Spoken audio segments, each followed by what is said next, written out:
Cloudcast Media.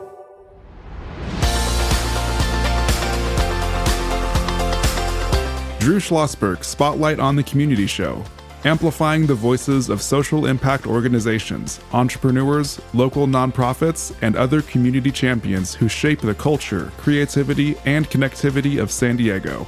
Brought to you by Mission Fed Credit Union, bringing good things to San Diego for over 60 years. Learn more about what is good for you and good for all by visiting www.missionfed.com. I'm Drew Schlosberg of Cloudcast Media. So pleased to have in the studio with us today our friends from the Slavic Refugee Immigrant Services. We have with us the Executive Director, Krystsina Shchelkunova. How you doing? I'm good, thank you. Very good. You brought your colleague with you, Taras Klipin, and he is a chef. Is that correct? Exactly. Very, very good. Joined by my co-host, Kristen Fogel. She's not a chef. I was going to say that. We're mind melding. Very nice. I'm not a chef, yes. But she is a writer, she's an actress, she's a creator, she's a playwright, she's everything in between. Novelist? Yes, no?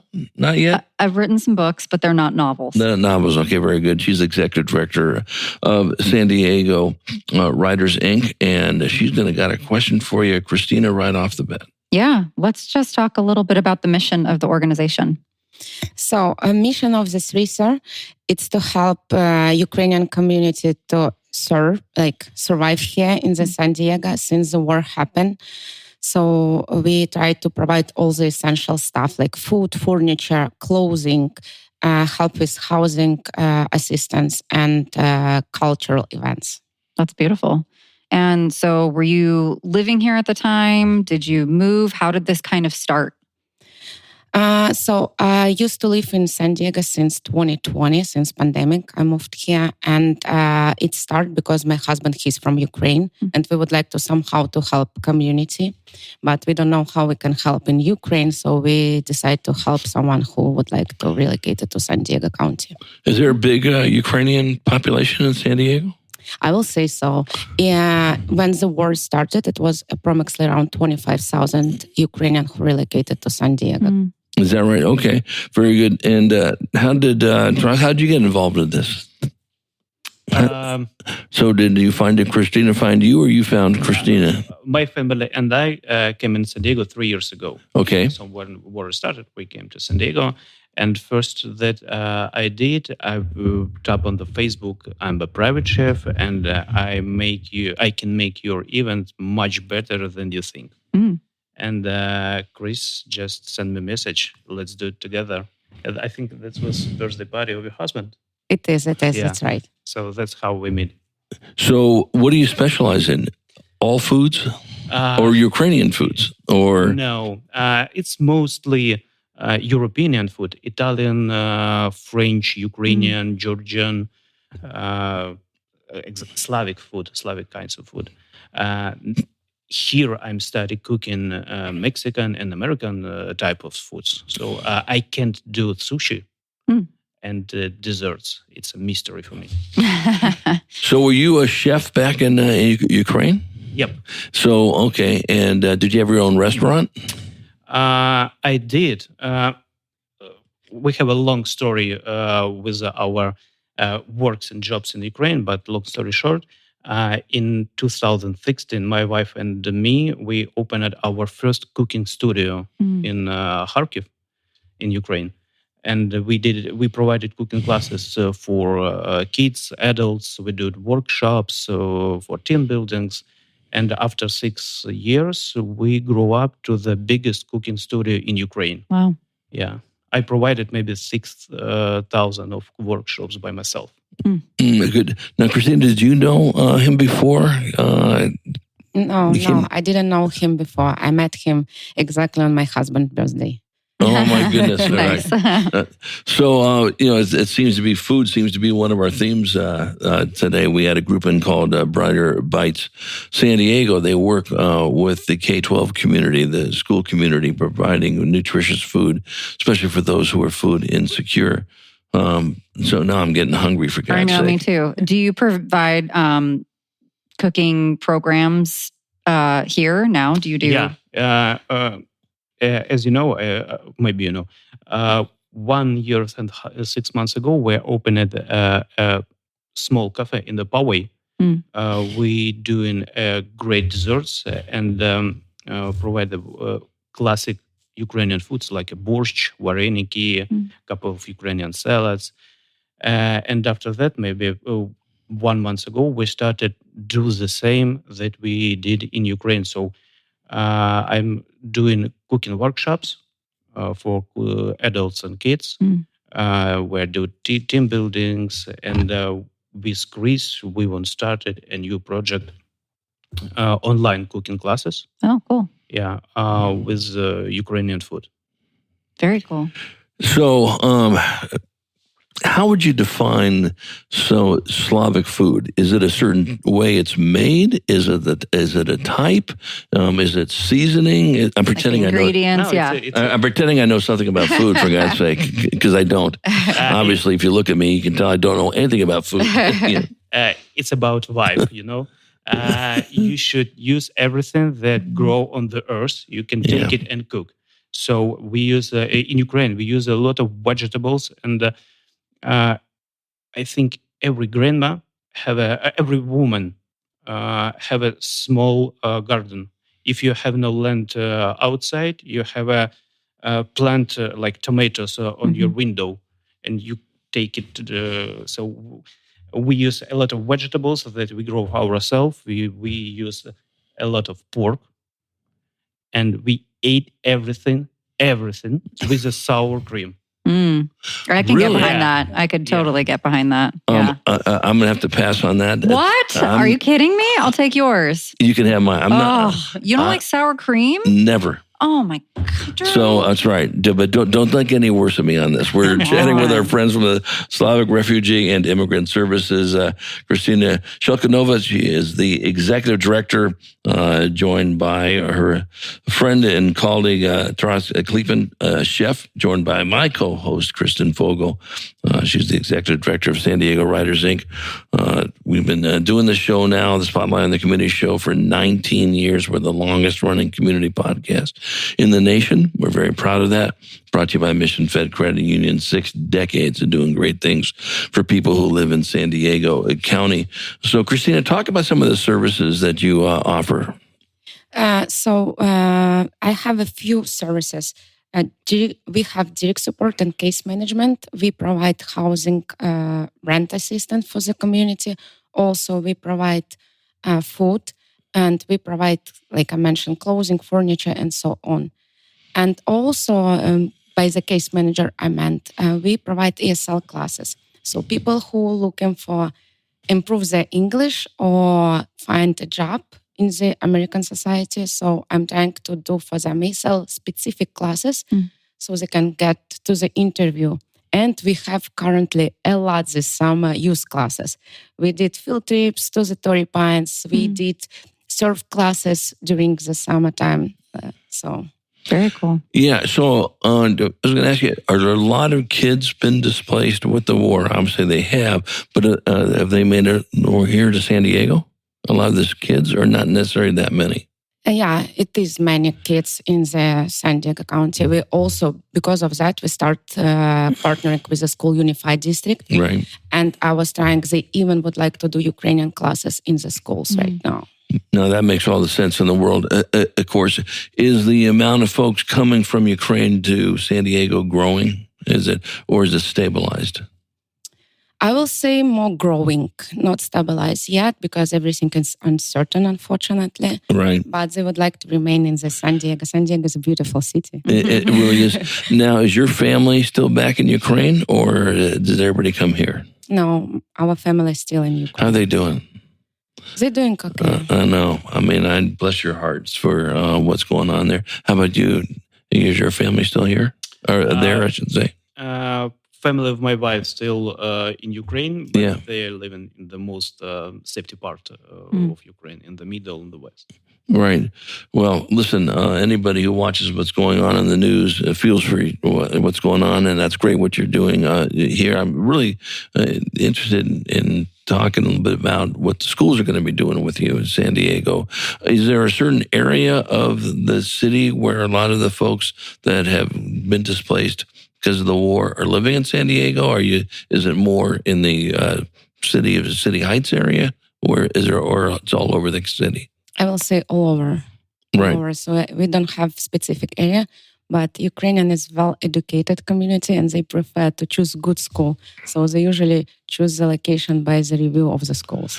Yeah, I think what's interesting, I don't know how we always think that everything circles around us folks here in the United States, but I know then, because I've talked to some folks from Ukraine, value education immensely back there. So having it here and working with the schools, I think is critical. When we come back from our short break, I want to talk more about the services that you offer. Think about what our listeners can do to support you folks. Donating money always helps. Donating time, donating maybe food for Taras to go ahead and cook it. So think about that when we return with our friends from the Slavic Refugee and Immigrant Services right after this short break. When you do your banking with Mission Fed, you get great rates on auto and home loans. That's good for you, but something good also happens for a lot of other people. We're not for profit, so we put money back into the community to help lots of great nonprofits to keep San Diego strong. So you're not just getting something good, you're doing something good. Come to Mission Fed. It's banking that's good for all.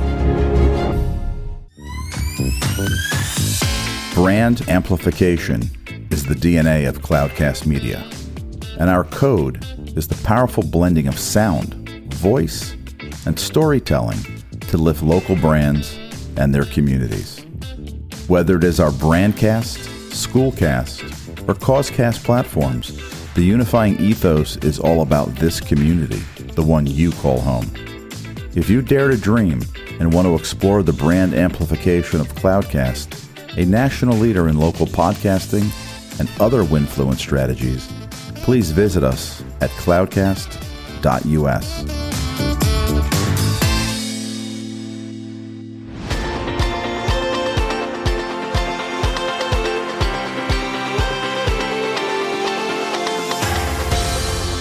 I'm Drew Schlosberg of Cloudcast Media, listening to another edition of Drew Schlosberg Spotlight on the Community Show. We are the nation's longest running community podcast in our 19th year. So honored to have in the studio with us today our friends from the Slavic Refugee and Immigrant Services, Krystsina Shchelkunova. She is the executive director, joined by her colleague, Chef Taras Klipin. I'm joined by my colleague, Kristen Fogel. She is a co-host of our Spotlight podcast now in our third year. She's also the executive director of San Diego Writers Inc. Kristen? Yeah.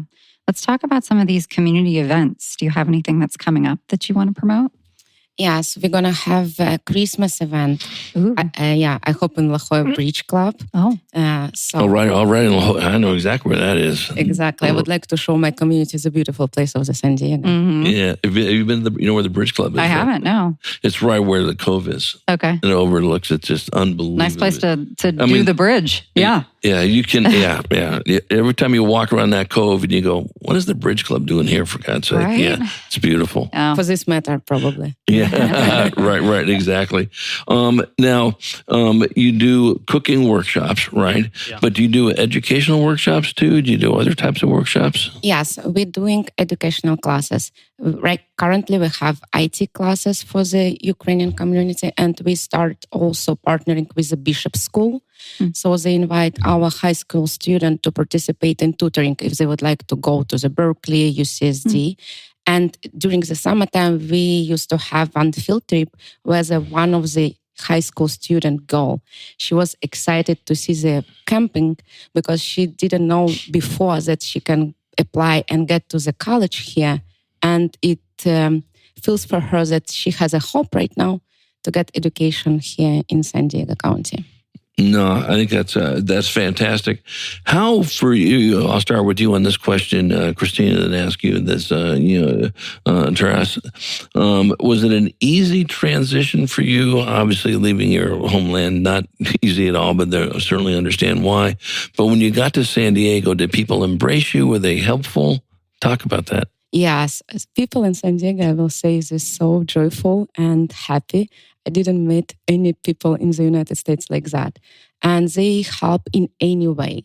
So if they can donate time, they donate time. If they can donate some kind of in-kind donations, they will donate. If they can support with the money, they will support. They're easygoing people. Yeah. Easygoing people. It is. So now, have you been to other parts of the United States then? Yeah. So, like where? In New York. They're not as easygoing as we are. but you know what? I love New York. My dad's from New York. So, they're fun in their own way, correct? Correct, yeah. Exactly. How about you, Trash? Where else have you been? We've been in Miami in vacation. Right. Everywhere we'll be just for vacation. Miami, San Francisco, and Burning Man. Oh, wow. And Las Vegas. very, very good. And besides San Diego, what is one of your favorite places? Miami. Miami. Because my son really loved Miami. Oh, how old's your son? He's 6. He's 6. Okay, I now have one of those too. A 6-year-old, not someone. Continue. Please continue with the interview. thank you. I appreciate that. Yeah, sure. Does your 6-year-old, is he have an affinity for cooking as well? Yep. Oh, Really? nice. Yeah, we have a lot of video with him. What's his favorite meal? Meat. Everything. I'm with him right now. I'll tell you that. Without sour cream, I hope, right? Oh, stop it. Without. Not yet. Very good. What type of meat? Is it like steaks? Is he like... steaks and kebabs in Ukrainian, we call it shashlik. Okay, right. You're getting me really hungry now. I know, I'm starving right now. We need to do a cooking something. Anyhow. And then we do that. Kristen, other questions you got? Yeah, what else should we touch base on? What other programs do you want to highlight? I would like to highlight the project which just go over for Taras. So we try to do homeland kitchen classes. It's going to be over the Zoom, and 40% of the profit will go to my organization to help my clients. And it will be a very high level to promote Taras business as well. So if you can join like online classes, it will be awesome. And when does that start? And is it one session? Is it multi? What does that look like? We will do every Sunday, once by month. Yep. Okay. And every time it will be different dishes. Everything will be easygoing with the jokes, fun, And wine. And wine. And what time do those classes kick off? Do we know? At 3 p.m. At 3 p.m. Okay. And about an hour, 2 hours? About how long are they? I hope 2 hours will be enough. Okay. But Sounds good. if we be 5 people, 2 hours will be enough. If we were 15 people, not enough. So between 2 and 2.5. Okay. And when do you start? October 26th. Okay. Nice. I'm interested. So how have the youth, Ukrainian youth who were displaced because of the war, how have they found it here in San Diego? Are they getting along with their counterparts in San Diego, the school children as well? Yes, it depends. Sometimes it's easy to collaborate, and sometimes it's very hard. Because of that, I'm start to do picnic for the youth, not only from Ukraine, but also try to merge, American society as well. So, right now, because I love the fact that they're going to be looking at San Diego Unified, teaching your language, Ukrainian, in there. Is that a hard language to learn? Not from you guys, of course, but is it considered a difficult language or not? for us, no. You're right. Yeah, I mean, English is tougher. I think English is a hard language to learn. There's so many different. Intricacies, Yeah, yes, it's the yes. stupidest language. It just has so many weird rules. Agree 100%. Yeah. I'm still trying to figure out English, for God's sake. Yeah. You know, is it, you have a different alphabet? What type of alphabet does it have? It's called Kirillitsa. Okay. Is it close to Russian? Is it close to It's Yugoslavian? more closest to Poland. Poland, yeah. Oh, okay. You know, it's a good example. We have a name of colors red. In Ukrainian, it will be червоний. In Poland, it would be Czerwony. In Belarusian, Czerwony. In Czech, Czerwony. In Russian, Krasny. So Ukrainian is closest to the east part of Europe with the language group. Okay. Right. Now, before the war started, did you travel to the United States beforehand? Have you ever been there before, or only when you got displaced? I used to live in the United States from 2016. So before the war started, Where? In New York for 5 years. That's why. What were you doing there? Salesperson in the clothing store. It was boring. People can speak the same language, so my English is not perfect, unfortunately. You speak very well. Both of you guys speak really well. So I'm very, very impressed on this. So what can our listeners do? What can we do to support you? Obviously, contributions are important. What else can we do? We have once in a month food distribution and furniture distribution. We need all the time hands to help packaging and, store everything. And we have 6 times in a year, different kind of events, cultural events. They can come and help serve, prepare and clean. No, I think that's great. Is there a website people can go to? Yes, our website, slavics.org. Okay, very good. Any final comments, Krystsina? No, thank you so much for having us. It was fun. Very, very good. And any more comments for you? Because before you leave the studio, Kristen and I will be following you home to the restaurant. Oh, I'm going to try to make this cooking class happen. So, Sure. Yeah. I'm already going to have some kebabs. I'll tell you that right now. I can make a good soup, and that's about it. So I need to figure out how to make something else. You make a good soup. I do. I make a great soup. All right, very good. Well, maybe you can work over here. No, I'm not working with a chef. I'm sure your soup is great. Thank you. Well, thank you both for coming on, and just wishing you nothing but great success moving forward.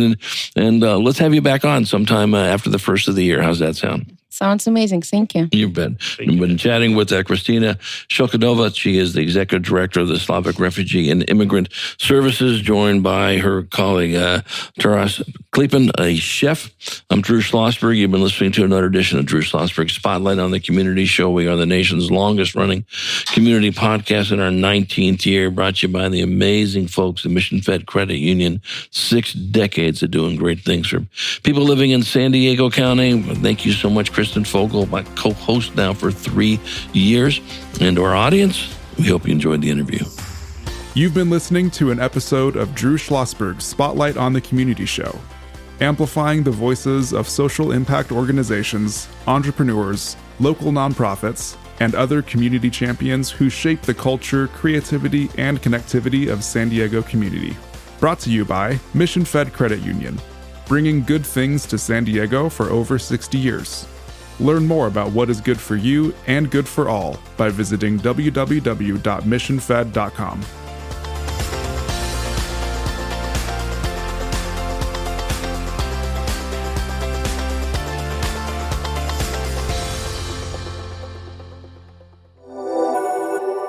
Cloudcast Media.